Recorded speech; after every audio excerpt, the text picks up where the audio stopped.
पहिलं तुम्हाला सगळ्यांना धन्यवाद देतो आणि सुषमाताई तुम्हाला खास धन्यवाद, अस्मिताताई तुम्हाला पण धन्यवाद.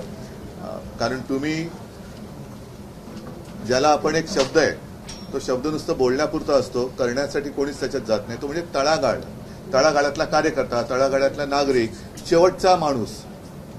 त्या शेवटच्या माणसापर्यंत नुसत्या घोषणा पोहोचतात, राज्यकर्ते पोहोचत नाहीत. आणि तुम्ही तिथूनच सुरुवात केली. जेव्हा एखाद्या गोष्टीच्या पायालाच धक्का लागतो तेव्हा ते शिखर असतं ते कोसळतं.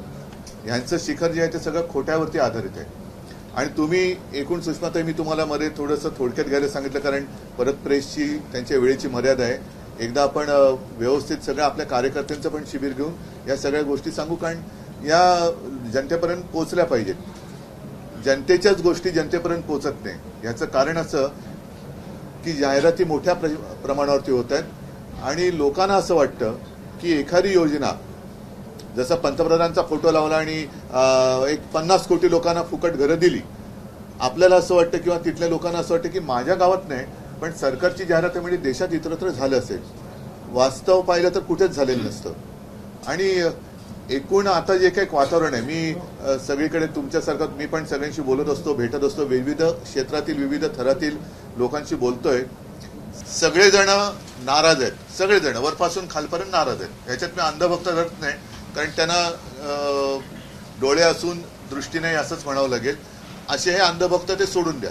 पण नाहीतर उद्योगपती आहेत, शेतकरी आहेत, कामगार आहेत, सगळ्यांमध्ये एक असंतोष आहे. आणि तरी देखील त्यांचा असं थोडासा समज केला जातोय की काय करणार, पण ईव्हीएमनी हे जिंकू शकतात.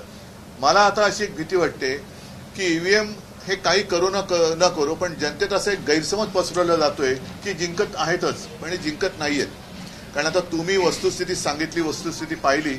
जर दुर्दैवाने ईव्हीएमचा घोटाळा करून जिंकले तर देशात मोठा असंतोष होईल, देशात मोठा असंतोष येईल. कारण हा शेवटी जनता हा सगळ्यात लोकशाहीतला मोठा घटक असतो. क्रांती म्हणतात ते मी अनेकदा सांगितलेले, क्रांती नेते नाही करत, क्रांती जनता करते.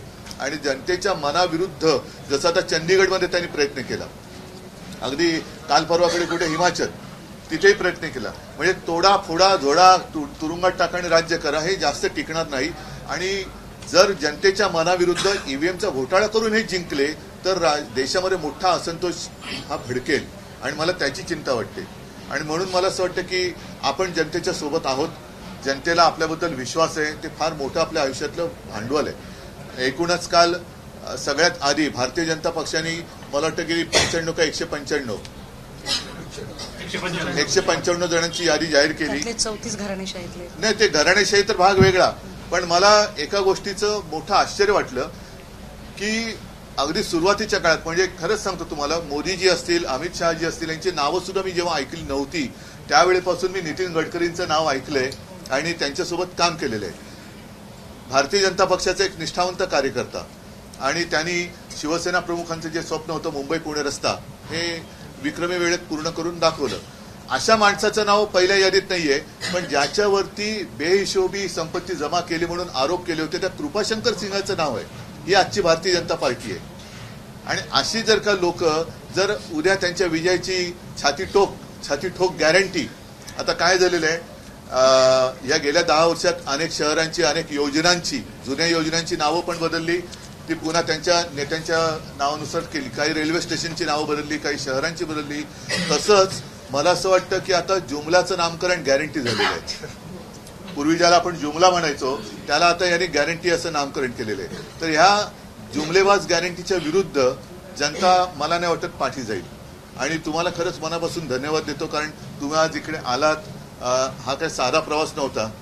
तुम्हाला सुषमाताईला मी आधी सांगत होतो की सुषमाताई तुम्ही पायी वगैरे चालू नका, जा सभा घ्या, पण झोपड्या पण टाका. पण त्या झोपड्यानंतर काढलं की आता नाही तर तिकडे लोक परत राहिले जायचे. आणि नाही, तुमच्या झोपड्यांची पुन्हा जाहिरात व्हायची, प्रधानमंत्री आवास योजना. देखो सुषमाताई को घर दिया की नाही दिया.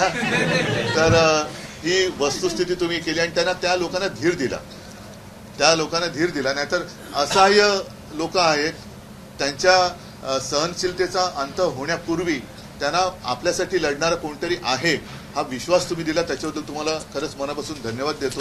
आणि मला खात्री आहे हा सगळा प्रवास हा केवळ तुमचा नाहीये, तर आपल्या भारतीय लोकशाहीचा प्रवास आहे. ही लोकशाही कोणत्या दिशेने चाललेली आहे, लोक काय म्हणतायत आणि प्रत्यक्षात काय होते. तर हा प्रवास फुकट तर नक्की जाणार नाही. आणि ज्या ज्या गोष्टी तुम्ही अनुभवल्या त्याच्याबद्दल मला एक माझं तर म्हणणं की एकदा तुम्हाला वेळ देईन, तुम्ही नीट चांगल्या ते जिल्ह्याप्रमाणे एक टिप्पण करून द्या. साधारणतः मी तिथल्याच जाईन मी कारण मी तर जाहीर सभेत विचारतो की आपण केलेली कर्जमुक्ती शेतकऱ्यांना विचारतो तुम्हाला मिळाली की नाही, संकटाच्या काळामध्ये केलेली मदत तुम्हाला मिळाली की नाही, कारण मी खुल्ला विचारतो. तर ते सगळेजण सांगतात. आणि नंतर आता आजच सकाळी मी बघितलं नितीन देशमुख पण आपले एक यात्रा करतात अकोल्यामध्ये. त्यांच्या सभेत एका शेतकऱ्याने ओरडून सांगितलं की आपल्या यात्रेमुळे आम्हाला अमुक मिळालं. तर ह्या यात्रा आणि जनतेचा रेटा हा खूप मोठा असतो. त्याच्यासमोर किती मोठा हुकुमशहा असला तर तो टिकाव धरू शकत नाही आणि तो यावेळेला टिकणारे मला खात्री आहे. तुम्हाला परत एकदा सगळ्यांना मनापासून धन्यवाद देतो. आणि आता हा एक पायी प्रवास केला, आता हा असा प्रवास आपल्या महाराष्ट्राचा दिल्लीच्या दिशेने आपल्याला करायचा आहे. त्याचा पाया धन्यवाद.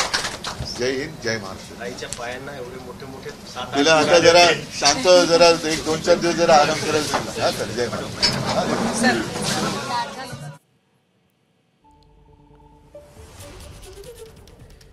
तेव्हा उद्धव ठाकरे आणि सुषमा अंधारे यांची ही पत्रकार परिषद होती. सुषमा अंधारेंनी जी यात्रा काढलेली होती त्याचा समारोप आता मातोश्रीपर्यंत झालेला होता. आणि त्यानंतर आता ज्या पत्रकार परिषदेमध्ये उद्धव ठाकरेंनी भाजपला देखील टोला लगावलेला आहे. काल भाजपकडनं पहिली यादी जाहीर करण्यात आलेली होती आणि भाजपच्या या पहिल्या यादीवरून उद्धव ठाकरेंनी टोला लगावलेला आहे.